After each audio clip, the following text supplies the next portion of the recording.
O Senhor esteja convosco. Proclamação do Evangelho de Jesus Cristo segundo Mateus. Naquele tempo, quando soube da morte de João Batista, Jesus partiu e foi de barco para um lugar deserto e afastado. Mas quando as multidões souberam disso, saíram das cidades e o seguiram a pé. Ao sair do barco, Jesus viu uma grande multidão, encheu-se de compaixão por eles e curou os que estavam doentes. Ao entardecer, os discípulos aproximaram-se de Jesus e disseram: Este lugar é deserto e a hora já está adiantada. Despede as multidões para que possam ir aos povoados comprar comida. Jesus, porém, lhes disse: Eles não precisam ir embora. Dai-lhes vós mesmos de comer. Os discípulos responderam: Só temos aqui 5 pães e 2 peixes. Jesus disse: Trazei-os aqui. Jesus mandou que as multidões se sentassem na grama.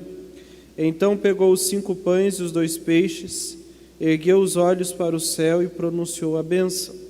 Em seguida partiu os pães e deu aos discípulos.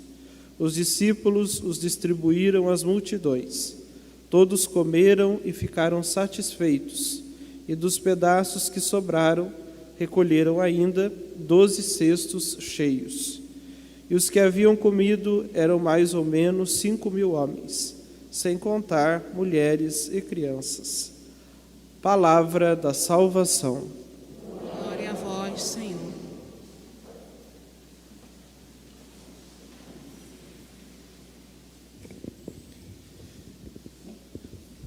O relato da multiplicação dos pães, irmãos e irmãs, ele nos introduz no núcleo do significado da própria Eucaristia, porque ele nos fala da fome de todo o ser vivo, que a vida nele se manifesta pela sua fome. Agora, com essa questão do vírus, existe essa discussão: o vírus é um ser vivo, o vírus não é um ser vivo. E tem um grande consenso de que um vírus não é um ser vivo, porque apesar de que ele se move, apesar de que ele se reproduz, mas ele não se alimenta. Então, ele não tem fome, e a fome é vida. E então a gente entra aqui em algo muito profundo. Toda a nossa vida se traduz e se manifesta pela nossa fome. E se a gente analisa a nossa fome e as nossas fomes, a gente também descobre de onde que nós esperamos que nos venha a vida. Qual é a vida, qual é a ideia que a gente tem da vida, do que ela significa. E então a fome é um grande indicativo, é um grande sinal da vida, é uma espécie de sinal da estrada, que nos aponta para o caminho da vida. Segue a tua fome e você vai encontrar a tua vida. Então, aqui nesse Evangelho, Jesus nos manifesta o que é a vida, ou melhor ainda, quem é a vida, onde está a fonte da vida. A fome, ou em geral todos os nossos desejos, são uma constante na nossa vida. Eles nos provocam sofrimento também. Quando a gente fala da fome, a gente fala ao mesmo tempo de um desejo e ao mesmo tempo de um sofrimento. Ninguém gosta de sentir fome, ninguém gosta de passar fome. Tem muitas concepções, né, filosofias de vida, e aqui eu penso principalmente nas religiões orientais, que dizem para o ser humano que o que ele tem que fazer é não saciar a fome, mas deixar de ter fome. Ou seja, deixar de desejar, deixar de se inquietar com as coisas. Quanto menos desejos ele tem, mais feliz ele vai ser, porque vai sentir menos a dor do desejo, a dor da fome. E é interessante que Jesus realiza esse milagre logo depois da decapitação, da morte de João Batista.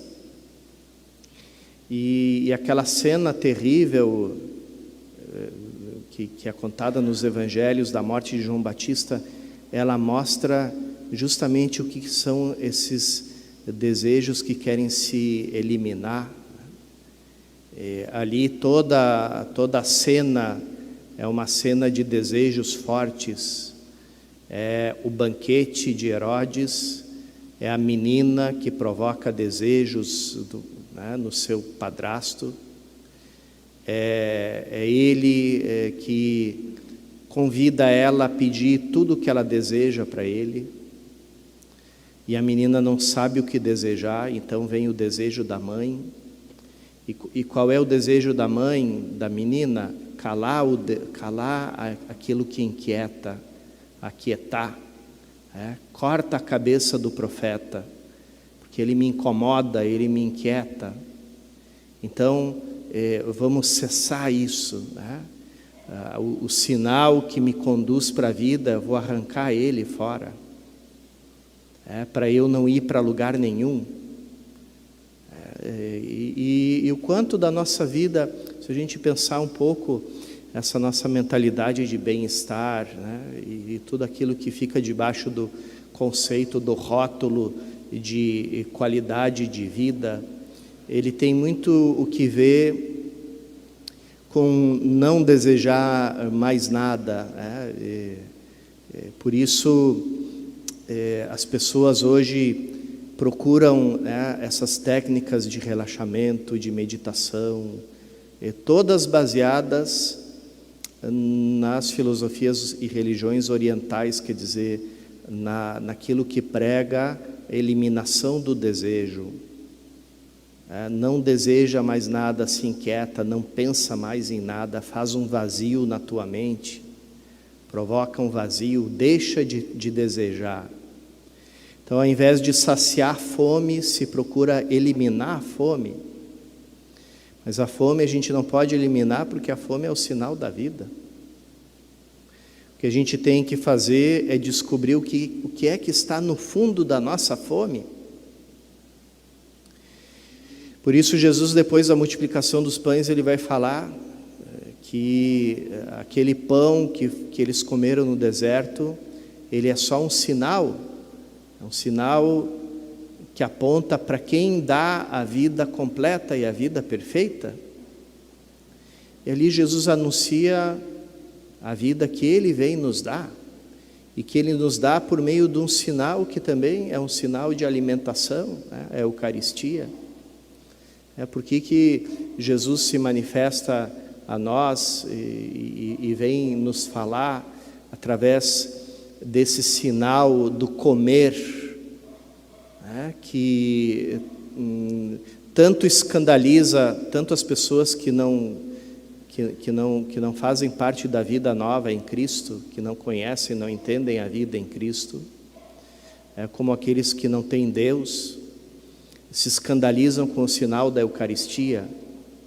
O que? Vocês comem o Deus de vocês? Vocês mastigam, comem o Salvador, o Redentor de vocês? Sinal escandaloso. E querem, claro, todo o racionalismo quer nos dizer, não, isso é só um símbolo, é só uma espécie de metáfora, sobre a Eucaristia, quando realmente Cristo quer ser isso mesmo. Ele quer nos alimentar, espiritualmente com a sua vida, com uma vida que não consiste no saciar uma fome biológica que está destinada a desaparecer, mas que vem nos dar uma vida que não desaparece, que não se termina, que não é eliminada, né? Então, Jesus nos fala de tudo isso. Ele ensina para os discípulos que, por mais que eles queiram alimentar por conta própria aquela multidão, sempre vai ser muito pouco, porque mesmo que eles tivessem, na época, né, caminhões de pão, aquele pão nunca ia saciar aquilo pelo qual a multidão foi para o deserto, porque a multidão foi para o deserto não foi para comer, tanto é que eles esqueceram de levar alimento. A multidão foi para o deserto para escutar Jesus, para se alimentar daquela palavra que saía da boca de Deus, que é o próprio Cristo. Então, irmãos e irmãs, todos nós somos seres famintos, né? E a gente se perde no caminho da vida quando o nosso alimento perde a transparência, deixa de nos apontar para o único que realmente sacia, que é Deus, e nos faz ficar nas coisas que não saciam, tá? A narrativa do Gênesis é muito esclarecedora sobre isso, né? Eva olha aquela fruta, o fruto da árvore do conhecimento do bem e do mal, né? Que não é uma maçã, nem uma pera, nem uma romã, né? É uma árvore mística, simbólica, que designa a fome do ser humano, né? E ela olha para aquela fruta e vê nela os atributos de Deus, a bondade, a beleza, a capacidade de dar sabedoria, de dar conhecimento. Então ela transforma a criatura de Deus, ela transforma no seu Deus, no seu ídolo. E é isso que existe de errado em toda a humanidade. A gente toma aquilo que nos aponta para Deus e absolutiza aquilo e faz daquilo o sentido da nossa vida. O grande sociólogo Bauman, né, o autor toda aquela reflexão sobre a modernidade líquida, ele diz uma coisa interessante, que a grande síntese da nossa sociedade é a bulimia. Quer dizer, as pessoas que comem e vomitam. Quer dizer, você quer o prazer, mas não quer a consequência. Não quer a verdadeira vida, você quer só uma experiência de vida e depois você se desfaz dela. Então, você cria uma ilusão, cria uma mentira, e é debaixo dessa mentira que vive o mundo que a gente vive. Então, aqui, irmãos e irmãs, Jesus nos fala dessa vida que Ele vem nos trazer e que tem a sua maior manifestação justamente na Eucaristia, essa Eucaristia que a gente recebe todos os domingos, né? Agora, muitas igrejas estão fechadas, a nossa paróquia ainda não abriu, não está aberta ainda oficialmente, porque a gente está esperando que as autoridades digam que nós estamos em área de baixo risco. E as pessoas vêm me falar muito da fome que elas têm da Eucaristia, da sede que elas têm da Eucaristia. E é claro, essa fome, essa sede não né,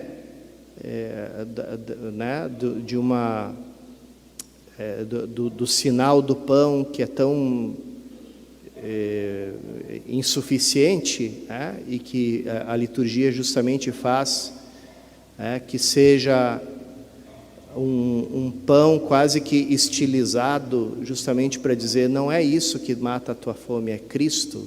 Se você não reconhece aí Jesus Cristo, então você sai daqui com fome, porque você não vem aqui para encher o teu estômago, você vem aqui para receber a vida eterna.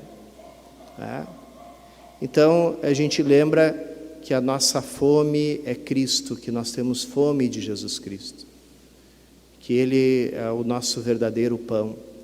Vamos agradecer a Ele por ser o nosso alimento de vida e pedir, como aqueles que foram saciados no deserto, Senhor, dá-nos sempre deste pão.